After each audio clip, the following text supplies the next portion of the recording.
All right, folks, we have a closed session tonight, and so I believe we're going to have the closed session motion by Councilwoman Roney. I move that Asheville City Council go into closed session for the following reasons. 1, to prevent disclosure of information that is privileged and confidential pursuant to the laws of North Carolina or not considered a public record within the meaning of Chapter 132 of the General Statutes. The statutory authorization is contained in North Carolina General Statute 143-318.11a1.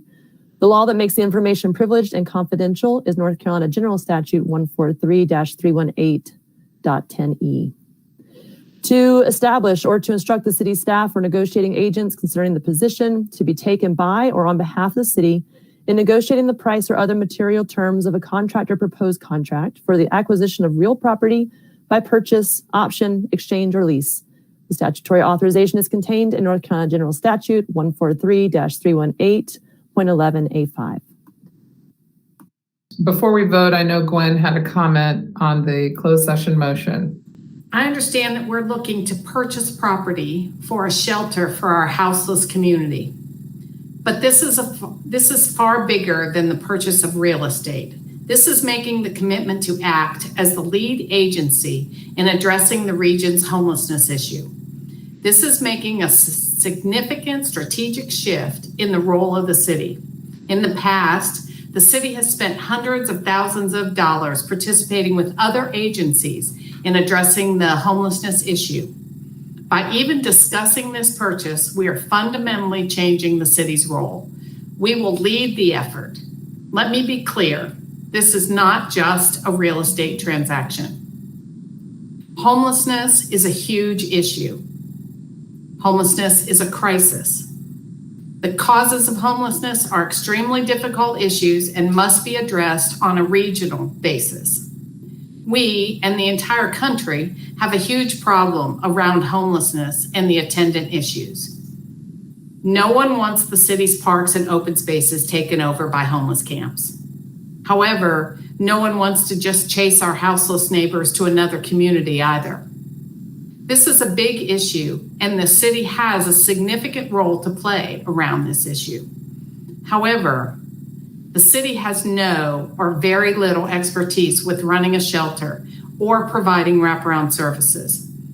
Several regional nonprofits have run or are running shelters.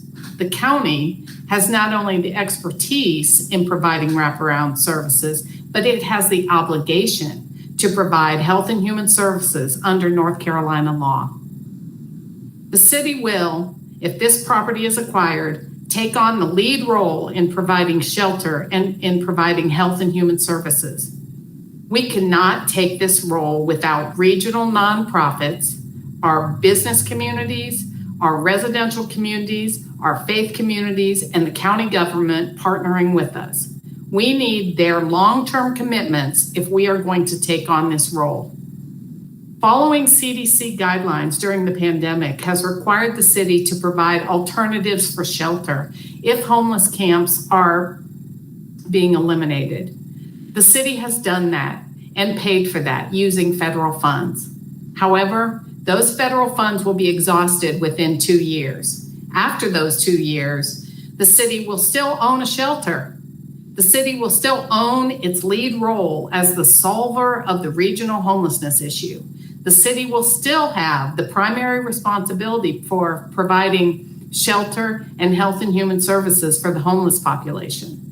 While we've taken this role on during the pandemic, are we ready to take on this role indefinitely without long-term commitments from our partners? The residents of Asheville have not seen this proposal. They've not seen an estimate of the cost. They have not seen the partnerships that may or may not be in place to assist the city in this effort. By discussing this acquisition of property, we will be authorizing staff to approach other people and make offers to purchase property.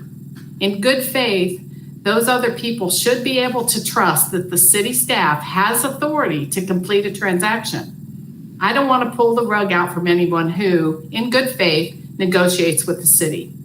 So if council authorizes the staff to go ahead with this transaction, effectively, council has authorized a major shift in the city's role around houselessness. Rather than discussing this publicly, we will go into closed session and make this decision. Once staff is authorized to negotiate, the horse has left the barn, so to speak. While I recognize the city's obligation during the pandemic, I am uncomfortable with a long-term obligation without partnerships cemented in place. I want input from our community. I want a clear path to funding. The property owners of Asheville should not be required to assume all of this obligation, given the potential other available resources, the city's lack of expertise around operating a homeless shelter, and given the regional nature of this homeless issue. We cannot be in this alone. Thanks.